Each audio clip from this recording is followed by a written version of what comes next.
Good evening, everyone. Another Tuesday evening. Really good to be here and to be sharing some more thoughts and ideas on hints and tips on some of life's difficulties that we have to work through.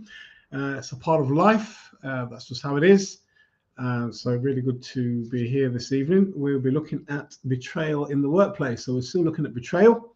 It's really important. So I'm just going to wait for one person to just let me know that they're on, and then I'm going to crack on with this evening's session. So I'll just wait for a moment. Just one person, that's all I need, so that they think they can hear me, they can see me, and all that type of stuff.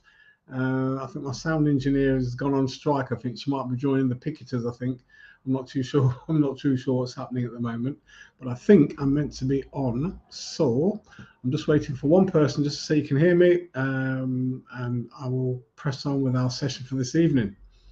And if I don't see anybody, I'm just going to crack on with it anyway.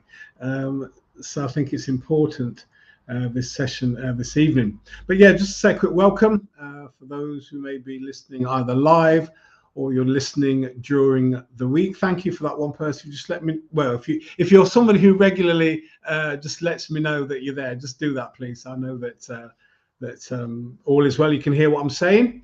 Oh, hang on. Oh, wait a minute.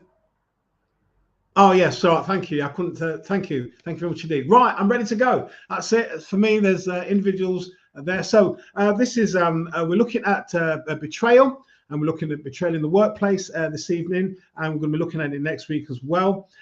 Just to say welcome for those who are on this evening. So we're going to be looking at the problem, we're looking at the development, and then we'll be putting some ideas together how we can be helped during these difficult times in our workplace. My name is Delroy Hall, and I've been doing this now for just over 3 years, and just hints and tips on how we can manage our lives better in the kind of course of life and so forth. So betrayal in the workplace. So Gina, when I did some research, Gina Martell, she couldn't find the definition on betrayal in the workplace. She'd experienced it, so she created her own definition. This is what she said. She made up her own. She said, professional betrayal, the unjust violation of a professional trust or confidence to betray ethical conduct and sound business principles for one's own gain and betterment. I'll repeat that again. Professional betrayal. Good evening, Jerry. And those of you who are watching and not commenting, brilliant. Good to see you. Those of you that are watching later on in the week, really good to know that you're kind of taking the time out, and people are. So professional betrayal, we're looking at betrayal in the workplace. Betrayal in the workplace, a real insidious way of being. So Gina Martell, being betrayed at workplace, wrote an article, and in fact she's written many articles, couldn't find the definition, so she made one up. Professional betrayal, the unjust violation of a professional trust or confidence to betray ethical conduct and sound business principles for one's own gain and betterment. So she made up her own definition. So I remember talking to somebody literally a few weeks ago, and I said to him, work is meant to be enjoyable, meaningful, creative, and relaxing. And then he says, yes, but it ain't. He said it isn't, because he was feeling the stress of work. So let me just talk about some of the things of betrayal in the workplace. You will know some yourself. You would have seen some yourself. Gossiping, backstabbing, taking the credit for other people's work. I've sat in meetings where people have been barefaced, taking the credit for work they haven't done, and the person who did the work didn't want to embarrass them or humiliate them and said nothing in the meeting. I've been in such meetings. So publicly dismissing or rubbishing somebody else's work, these are all forms of betrayal. They're humiliating, and they really they wound people. I think I might have mentioned a client I was working with years ago, just to share a story. And her father had been in the military, came back, and a whole series of events, very traumatic, not only in the war, but discovering his wife had died very, very suddenly. Became a school teacher, special needs, met somebody, fell in love, got married. Both of them were really, really good at the work that they did. And then they had a new headmaster who basically rubbished the work. And My client's father ended up being on long-term illness with depression and stress, just through the betrayal of what took place at his workplace. So other examples of betrayal in the workplace, and some of you may have even experienced this. You've overlooked, dismissed, or minimized professionally. Recent case, Michelle Cox. Some of us would know this is in the public domain, so I'm not saying anything private. Michelle Cox in the NHS, it was certainly clear, discriminated against, harassed, and victimized by her employer between 2019 to 2021. This is, you can Google it, you can find what happened, and it went to court in the end, and the organization were found culpable in terms of how she'd been treated for 2 years. Also remember a personal friend of mine, he used to say to me, he'd gone very, very high up in the organization, and he said to me, he used to say to me, you know, Delroy, my manager just doesn't like me. I don't know what it is, but just doesn't like me. And then the next thing, quite a little while afterwards, he was suspended. What she'd done, she took out one of his cases that he'd done nearly 30 years previously and attempted to frame him for something he hadn't done. He was immediately suspended, and I think he was suspended for about 18 months, 2 years. But in the process, the levels of stress that he went through, he ended up with angina for a very young man. So these things are really insidious and they damage a lot. I'll say more about that in a moment. So the current work environment is leaving people less secure in committing to one employee. On January the 20th, Justin Moore, a software engineer at Google, woke up to discover that his account had been deactivated. After 16 years of working for Google, long hours, put in the time, faithful employment, that's how the company decided to lay him off, not by a conversation, but by deactivating his account, that he was no longer needed. Another person, Katie, and I don't know what the surname is, Alaskov, something, I can't pronounce the surname. Another Google strategist suffered the same fate. Adding to the sense of betrayal, this is what she said: it's difficult when you feel betrayed by, but this is not really an individual you can direct your anger towards. So she said, it is difficult when you feel betrayed, but there's not really an individual you can direct your anger towards, because the betrayal has been done by email and you don't know who sent the email, just a generic email. Apart from thousands of workdays being lost each year, the hidden cost of betrayal is expensive. Murray Simon in his article said that loss is the price of betrayal. Good evening, Jenny. Good to see you this evening. We're talking about betrayal in the workplace. He said, loss is the price of betrayal. Listen to this: loss of money, loss of friends, loss of your job, loss of finances, loss of security, loss of your health, as happened to my friend. And he said, in some cases, loss of life. That's really important, and it's difficult. This whole thing around betrayal in the workplace, really, it's just insidious. It's really bad, and it happens all the time. I could say more about this, but why does it happen? It's kind of complex, but I'm going to simplify it. And what I'm going to say to you next, you might be really surprised why it happens. Regardless of company rules and values, if you excel in your work, you can become the target of your excellence. In Caribbean culture, they call it the crab mentality. In Australia, New Zealand, I found out today that they talk about the tall poppy. The tallest poppy in the field is the one that people target to chop down. So the company might say, we look for excellence, we go for this, we go for that, and then you might do it, and then you become the target of people. With quite often it's jealousy, something I've had to work with many years, not in terms of myself, but working with clients. When you kind of listen to what's taken place, you've got to say to yourself, there's some jealousy going on here.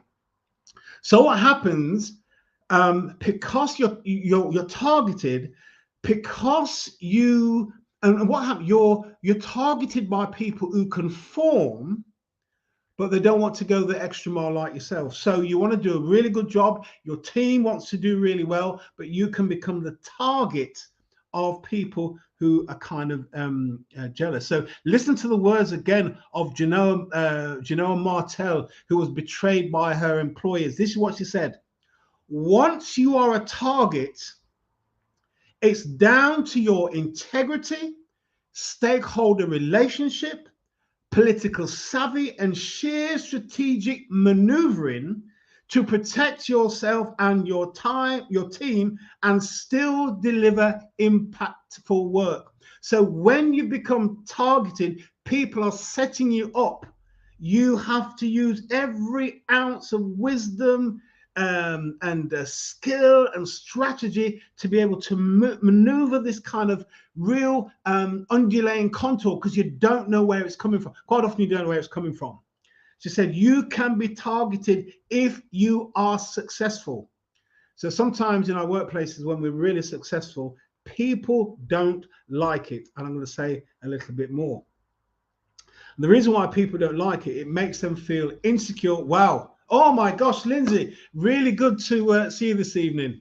Somebody I've just met. Yeah, this, you work really hard. You kind of keep your head down. You dot the I's, you cross the T's, and you do work. And then, in fact, I've known individuals who've done amazing work, turned around departments, turned around teams, turned around divisions, and then they become the target of people around them. Because what it does, by them excelling, it makes those people who don't want to do that insecure, less confident, all that type of thing, and it's not really good at all.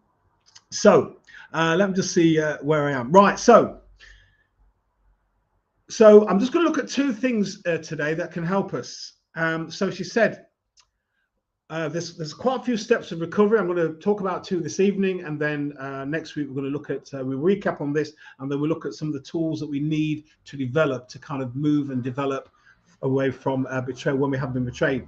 Now, the first one is crucial, and I think it's crucial in many ways. You've heard me talk about when things happen to us. There's lots of strong emotion. We have a tendency to just kind of get on with things. And what we really need to do is acknowledge what's happened. So she said the first thing to do is that recognize why it has happened. That's really important. Recognize it's happened, but recognize it has happened to you. That's really important. And she says, but this is a very difficult and important process. And this has two kind of strands to it. One, she says, listen to the observation of others, but also use your own reflection to kind of suss out what's going on. And this is what she says. You will discover quite often in your own reflections, and even listen to the observation of people, that you did everything right. You've done nothing wrong. That is the problem. You've done nothing wrong. But what it's done is it evoked anger, jealousy, and all sorts in other people. Good evening, Jeff. Good to see you this evening. This is where it is so wrong. By doing things doing things really well, you highlight the inadequacies of others. You make them feel uncomfortable, insecure, and self-conscious. And then what we do as human beings, if we feel uncomfortable and you seem to be excelling, there's something about the human nature, certainly the immature human nature, instead of rejoicing and excelling and supporting you and celebrating the work, there's envy, and then we want to attack. We want to destroy. Your success does not sit well with them. So the first thing to do is to recognize why it's happening. And there's two sources. One, listen to the comments of people. And even then, sometimes some people can be part of the gang that's trying to get rid of you. But also look your own reflections. One of the things you've heard me talk about is this whole thing about developing self-awareness and reflection. Is absolutely critical if you want to grow and mature and develop as a human being. It's absolutely critical. Here's the second one, she says. Accept who betrayed you and stop trying to make sense why they did it. Here we go. Here's one question. What are some ways of dealing with people who are used to a culture of betrayal and believe that you're the same when you're motivated to bring out your best, be your best, and bring others with you? Well, that sounds like a leadership question to me, Jenny.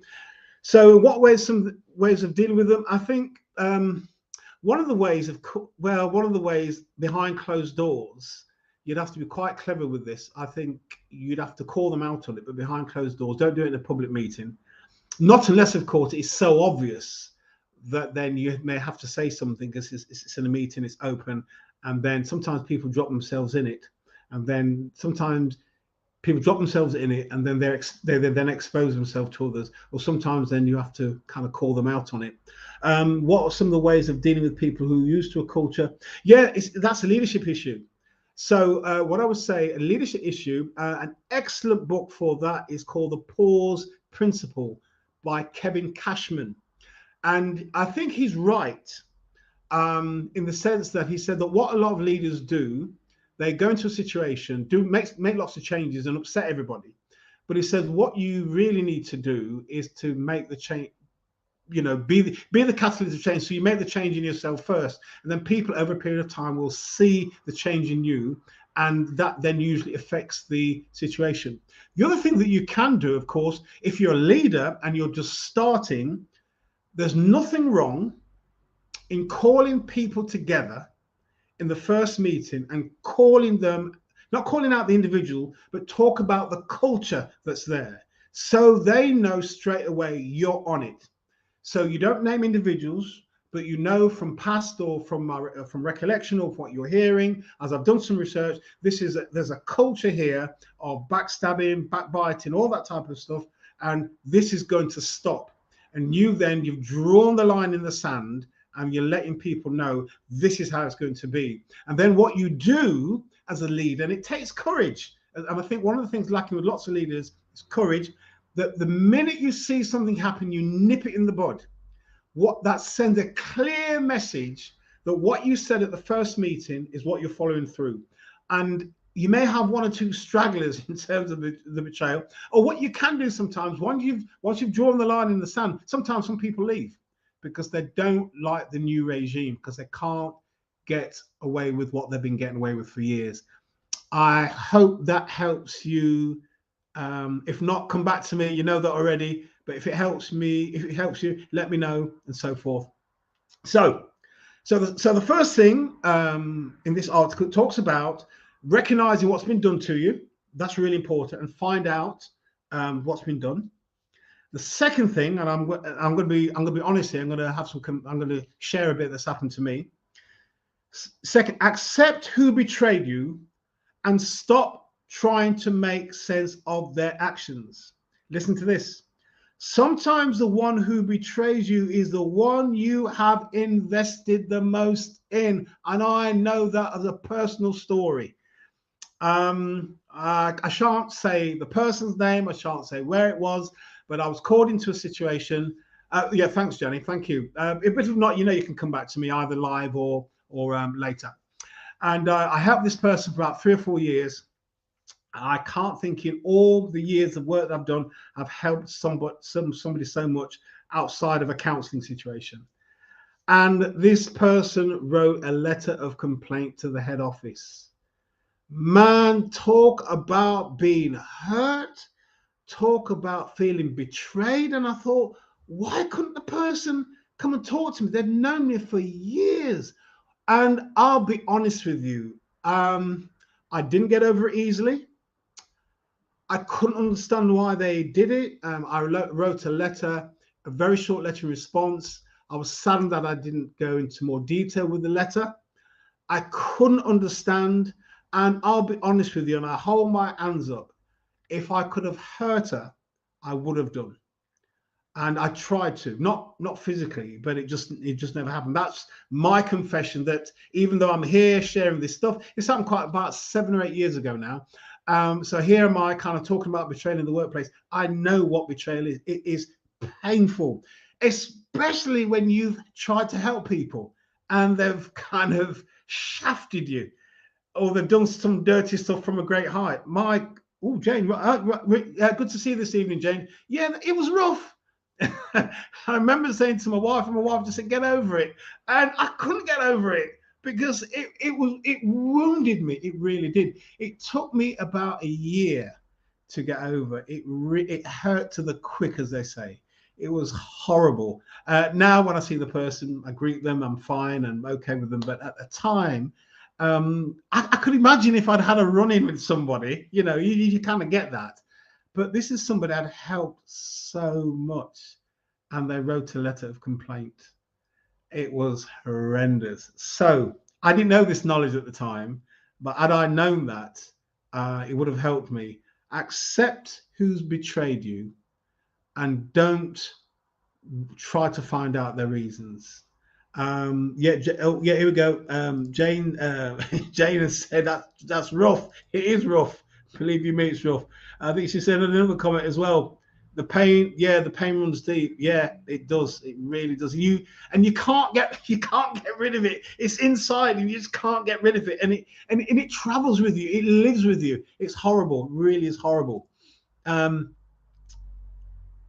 it is. Yeah, you can't. Yeah, it is emotionally exhausting. And this whole thing that the author talks about.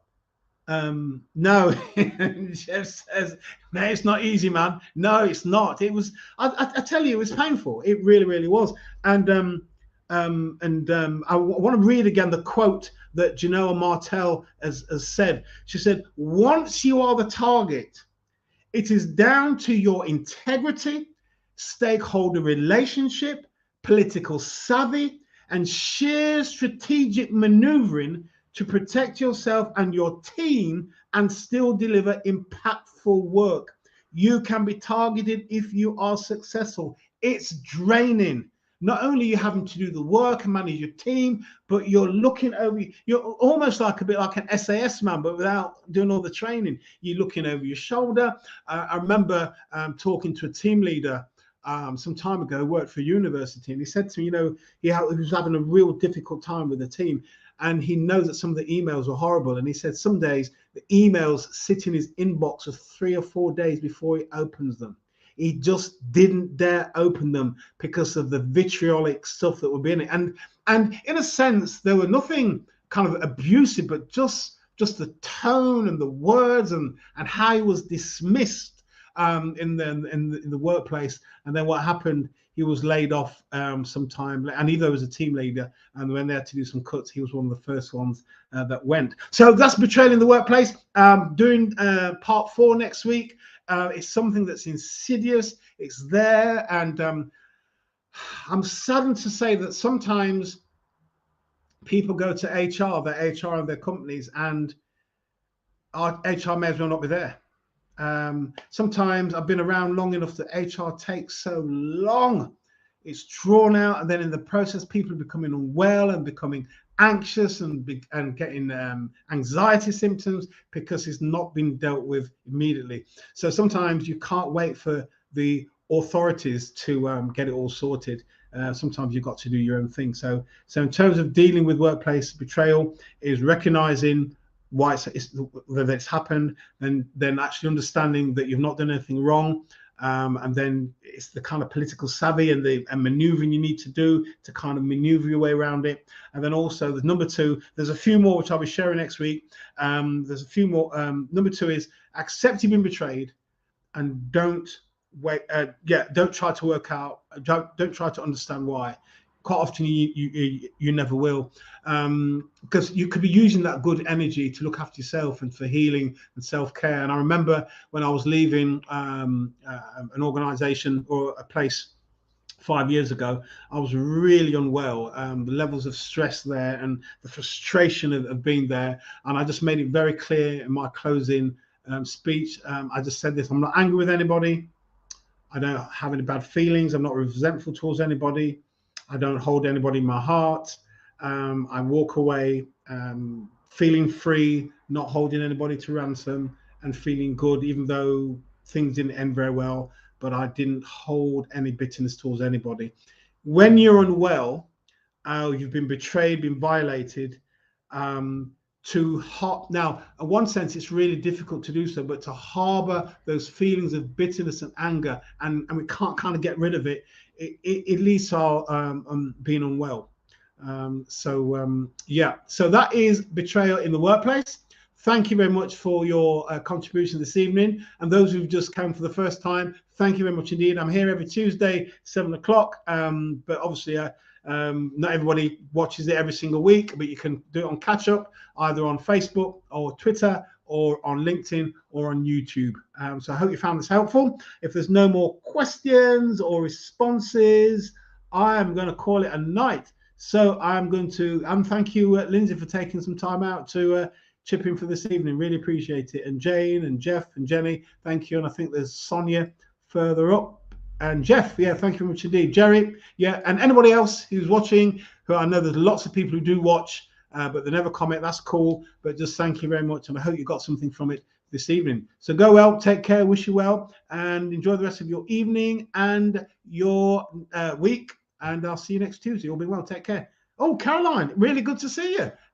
Thank you very much indeed. Yeah, kind of snuck in, kind of photo finish. So thank you very much for being online this evening. Yeah, the betrayal in the workplace is wicked. It's terrible.